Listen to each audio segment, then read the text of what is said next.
Welcome back, Bike Club listeners. My name is Antonino Caprara, the host of today's episode, as well as the CEO of ATSAP LLC. We're coming to you remote today because our guest today is in the campgrounds of West Virginia. Um, but I'd like to introduce to everyone Greg Caprara. Uh, Greg, I'm just going to hand it over to you and let you kind of introduce Sure. yourself, tell us about your company and what you do. Sure. Well, I really appreciate the opportunity to spend this time with you and your listeners. Very excited to be able to join you remotely. I'm in the dead center of West Virginia right now, camping and enjoying some family time, but definitely excited to spend a little bit of this time with you guys as well. As you said, my name is Greg Caprara. I'm the owner of Certantum Strategies. We're kind of like a small boutique shop. We function in that area of helping tech entrepreneurs articulate their product into the market so they can gain better market share. We all work in a variety of different areas, a lot of IoT, fintech, medtech, and even telemedicine, veterinary technology in some cases. So we're at this really interesting intersection of medicine, technology, and education, and just by way of my former life as a fundraiser at different colleges and so forth, I help people in the nonprofit space as well with strategic fundraising plans, or I help entrepreneurs with getting themselves ready to make a pitch, organizing their documentation, creating pitch decks, and different types of collateral for them as well. We don't really have a set space that we work in as far as regionally. We're based out of Pittsburgh, but I have clients in Prague, Czechoslovakia, Munich, Germany, Tampa, Florida, and even a few out on the West Coast as well. So, like I said, we're a boutique shop, and we help entrepreneurs achieve their vision pretty much through strategic process. And Cool. that's kind of what Yeah, we that's do. awesome. Very Yeah. cool. Yeah, I think I would like to touch on a little bit about kind of the fundraising thing because that's at least our Hmm. clients and our listeners. One of the big questions we always Sure. get is around fundraising. So if you want to Yeah. kind of maybe touch on, if I am a client or a startup company that started a software product I'm trying to bring to market, I'm looking for funding. Hmm. What things are investors looking for? What are you looking for? How would you suggest that you Hmm. kind of manage that product going forward? So the real key in fundraising is they have to believe in you, because they're not really investing in your product. They don't care about your product. They care about your ability to bring that product to market and make them money on their investment. Uh, when I'm working in the tech space, there are two things that come to mind that are a real struggle for a lot of entrepreneurs. The first one really is, your software or your app, that's your baby. You love it. You've nurtured it. You've cared about it. You've thought about it for a long, long time, and you've invested a ton of your personal emotional activity into it. So you tend to talk about your baby in a way that is reflective of a lot of folks who are programmers, engineers, and technologists. You talk about the features like, oh, well, it can process this much information in this amount of time. Or if it's a solid product like an IoT product to go with your app, some people will say things like, well, it has a range of X, or it's made out of a high density polymer, and so they talk about the features of their product. They talk about their data sets and things like that. What most entrepreneurs you run into will balk at is when you can't articulate what the benefit behind all that is, because they're looking at your product as what's the benefit that it brings to market. Because as we all talk about in the traditional model, what's the problem you're solving? Well, the density of a material for a 3D printed IoT device or wearable doesn't solve a problem in their mind. So there's no benefit there. But if you were to say something along the lines of, look, we use a material that's hypoallergenic and can be worn by almost anyone on the planet, now they see a benefit there because they see a large market play that will understand, I can buy that because there's no limiting factor. Or if you're talking about your ability to crunch data with an algorithm. The real value drivers for a lot of these folks are going to be, well, how do you save time? How do you save money? And what's the whole benefit to that? So when you look at talking to investors, you want to be able to articulate what the benefit is. And a lot of people will say benefit is value proposition. And to some extent, they're right. The value propositions usually boil down to things like saving money, saving time, realigning resources. They're big, sort of big ticket items, big goals. But when you can take the next step and match values to those big ticket items, now you can really get somewhere. So, to give you an example, with my veterinary technology company, they had the two big propositions. Oh, we're going to save you time, we're going to save you money with telemedicine. But it wasn't until we did some really powerful deep diving that we began to understand. And the best answer I ever got to the question is, how would you use this, or what would you do with that extra time? A doctor looked at me and said, well, I'd invest all that extra time in preventive medicine. So now he's not reactive. Now he's not waiting. Now he has time because he's using the telemedicine tool we built. And he's got extra time to put into things like better herd health or better review of information that can help him be proactive and not reactive. So I hope that's kind of makes a little bit of sense. Is that you can't just talk in terms of what you think about your product. You really have to articulate how the market will perceive your product, and that's really done by telling them what the benefit to their life is. Whether it's a better a better opportunity to understand their mood states and traits because they're wearing your wearable, and it's monitoring different bodily vital signs for them, or if it's a tool that you're going to use in your office to save you time. You have to be able to tell them what can you do with that time, or what can you do with that information. It's like saying, well, we give you more information about you. That's awesome. That's great. What do you do with all that information?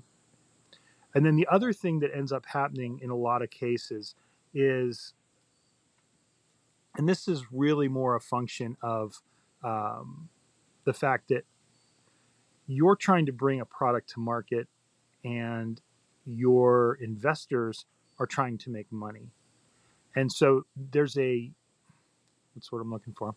There's sort of a misalignment of how structures of companies work. So when you're building your pitch decks and things like that, you're going to start with all the typical stuff. But if you follow the standard format, the last few slides are things like, what's your business model, what's your revenue scheme look like, what is the team, what are you offering in equity, things along those lines. I think one of the things that founders need to do when we're searching for funding is they really have to understand all the options in front of them on those last four slides. So, big myth, I have to keep 51% equity. Well, in reality, no, you don't. The reality is, if you're going to go and get investment, you're going to have a board that you're going to be accountable to. So you really want to keep that board in your pocket, not 51% equity. So if you structure your board with just three individuals, you pick one and your lead investor is the other, you still maintain control because you're maintaining control of the board where the real decision power sits. Does that make sense? Yeah, absolutely. I think that's some You'd great be insight. you'd be surprised how many people, even experienced entrepreneurs that I've worked with, they all have this 51% thing in mind, and I'm like, no, it's going to be how you structure the board, and if you always structure the board so that you have the majority in your favor. Yeah, So and I think that's an those would interesting be the point two too. biggest things in funding. Hmm. Gotcha. Yeah, I think that's an interesting point too, because one of the things that we Yeah. always see at AdSap is like we get startups that come to us and they always say like, I had this next great idea. It's gonna be the next big thing, and I'm like, that's great, And then like Hmm. my first instinct is, okay, like what's your budget? What can you afford? What's your funding like? Like, well, we don't have any budget. We don't have any funding. We don't have any money. But what we are gonna do is we're gonna offer you 10% equity in our company. I'm like, okay, 10% of nothing is nothing. And I Nothing is think, nothing. That's exactly right. yeah, and it's like I think that you're right. The misconception is that like Hmm. if I give this big chunk of my company to someone, it's worth Hmm. 20% of that company, but your company has no value yet. And I think they don't understand the value of like investors coming in, investing money into your business. That actually increases your Hmm. company's value, even though you might lose equity or like, the number of shares, 51%, your value increases. So I think that's really good and Hmm. important to kind of highlight to people and kind of change that idea, thinking that it's not so much about control of the shares, but about building value for your business. Absolutely. And at the end of the day, that kind of goes back to where, where does value come from? It comes from the benefit you bring to the table around the problem you're solving or the benefit you're bringing. Um, I think the other thing that becomes a really interesting part of that conversation is a lot of entrepreneurs go into the SaaS models specifically with this idea that there's some magical top down, oh, the CEO of this company will buy it and he'll force everyone to use it. I was reading a really interesting article and I can't remember if it was, oh, I know where it was. It was an article in the Harvard Business Review's latest book on platforms and managing platforms. And in the third chapter, there was this great statement. There hasn't been a successful top down, cram down in SaaS launch in 30 years. It's all been basically a mixture of a hard marketing approach on the grassroots level to get people interested in it and say they want it, and then an educational piece for the folks that are at that top decision maker role so that they understand it and can say yes to what their people are looking for. So I think that's the other side of the coin too. When you talk about building value, you have to be aware of who you're building value for. And in a lot of cases in technology, you're building value at the decision maker level based on, this is what it can do for your company. But you also have to build that educational piece. And honestly, all sales, all marketing is an educational process.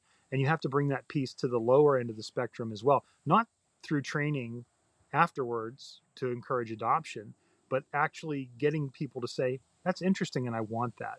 So that now you've got both ends of the spectrum coming together in the middle and saying, this could be beneficial for our company, let's do it. Absolutely. And then you Yeah. unleash the monster. Then you unleash the monster of adoption and churn. There you go. I like that. That's cool. Um, Oh yeah.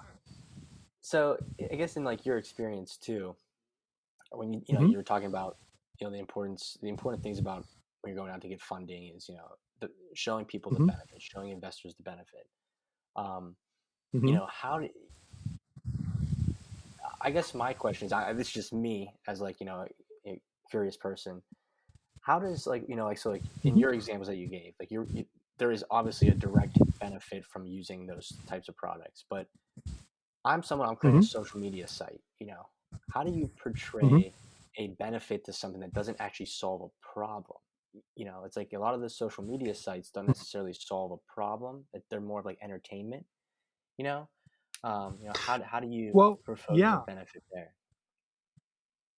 Well, the great thing about entertainment sites and game sites is that you are really in a unique situation because those items appeal to people on a personal level right out of the gate.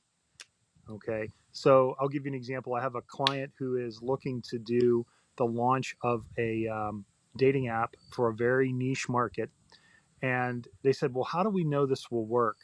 And I said, I think the easiest thing we should do, and this is for any technology really, is we need to get outside of ourselves. So what we've done is we've created a situation where we're actually taking a 2 month time period and we're going to enter the market in two cities, Pittsburgh being one, probably Houston is another because of that the strength of those markets for what we want to do, and really just do a lot of testing and assessment to ask people, are you satisfied with this particular genre of app? What would you do differently? What would you like to see? What would make this better for you?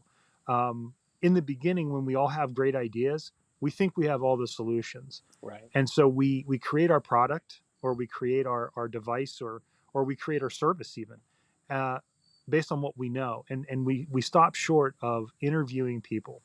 Great example. I had a client one time. He was in the tech med space, and he wanted his device to be able to alert family members for people who were in long-term care facilities. Well, he never bothered to talk to anybody that worked in one because he was an absolute certified genius. And in I brought in some people that like directors of nursing, frontline nurses, and the first thing they said was, "This is a great idea, but what happens when someone goes to the bathroom?" And he said, "Excuse me?" The lady said, "Well, when someone goes to the bathroom, what happens?" He goes, "Well, tell me what you're thinking." And she said, "Well, their blood pressure and their heart rate skyrocket because they're bearing down. Do you think I have time to answer the phone whenever one of my patients decides they have to go to the bathroom?" And the look on his face was absolute terror because he realized he forgot the most important part of this. Who is his product serving? And what do they want out of it? Right. So I hope Yeah. that, yeah, that's it's a little bit anecdotal, but yeah, the key thing is get outside of yourself, get as much input as you can. And I will be really, really honest with you. I have sort of taken a look at entrepreneurship, especially with people who have been successful entrepreneurs before. And one of the things that you have happening is you might have a successful academician. You might have somebody who was successful in a business. They now have a level of success, and they also have a level of personal content knowledge that they have. And so they don't get outside of what they know because they were successful before. And then they jump into a SaaS product or they jump into a technology product thinking, well, I've been successful and I like this idea. My last idea worked. So I'm going to do that. And one of the things that I've run into in a lot of cases with especially successful entrepreneurs in the past, this might be their second or third go around. They're jumping into the tech space because they see it as a viable opportunity, but what they don't realize is managing a tech platform is nothing like managing a personal service business, whether it's a tax accounting service or a methadone clinic or creating a product and through heavy manufacturing or in industrial manufacturing processes. Managing a platform is such a completely different beast that at the end of the day, a lot of folks who have tremendous content capacity don't ever get outside their own thought process, and that's one of the biggest areas I see where previously successful entrepreneurs fail in a lot of cases. Yeah. I see it a That's. lot with doctors, professional lawyers, people like that, people who have high degree of education, have been successful in something else, and now they want to do something different, Mhm. and they don't pivot hard enough. And by pivoting hard enough, I mean they don't pivot away from what they already know and learn new things. They just continue to apply what they know in the hopes that it'll work. Gotcha. Yeah, that's interesting. That reminds me of Mhm. the story that Jeff Bezos tells. When he first started, he was packaging you know stuff in their Mhm. warehouse, and they were like on the floor, and they're like packaging. And he's like, man, like my knees hurt. He's like, I say I should order everyone knee pads. And his one like employee was just Yeah. like, well, why don't we just buy tables and we can all stand up and package on the tables? And he was like, oh, I never thought of that. It's like because your mindset is Yeah. different, and sometimes you have blinders on. I mean, I'm guilty of it too.